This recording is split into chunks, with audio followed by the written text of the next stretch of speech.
In this video, we'll be showing you how to add triggers in Dubler. So in Dubler, you can trigger percussive sounds in your DAW, such as samples or different notes, and you do that by giving percussive inputs to Dubler, such as beatboxing, clicking, or clapping. Each sample that you trigger in your DAW has a corresponding trigger in Dubler. And so in order to set that up, you need to teach Dubler the input sounds that you want to make to trigger that output sample. To get started, select the large plus sign here to add your first trigger.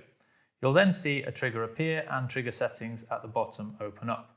So you'll see that this first trigger has been assigned to note 36.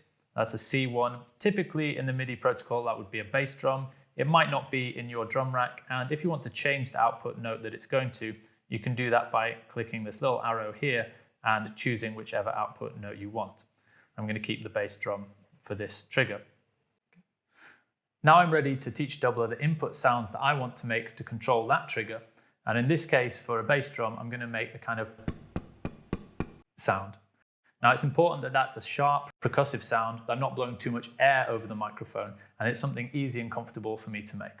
So I'm going to click this train button here and give some examples to Dubler of that sound. You can see that every example I give lights up one of these circles in white to say that it's been recognized. If you end up lighting several circles in one go, then it's maybe a mistake, or if you're unhappy with an example you've given, at any time you can click this clear button here. It's going to clear all the examples and you can teach them again. When you've given 12 consistent examples that you're happy with, you can then click off anywhere on the rest of Dubler or click off the train button here, and that first trigger will now be created. So I'm just going to add a couple more in the same way to create a full drum rack. So plus sign again. This time it's going to a side stick. I'm happy with that. I'm going to click train and make a kind of for that kind of sound. Let's add one more. For this, it's an acoustic snare. For that, I'm going to make a sound. Click off, and now I've got my 3 drum triggers.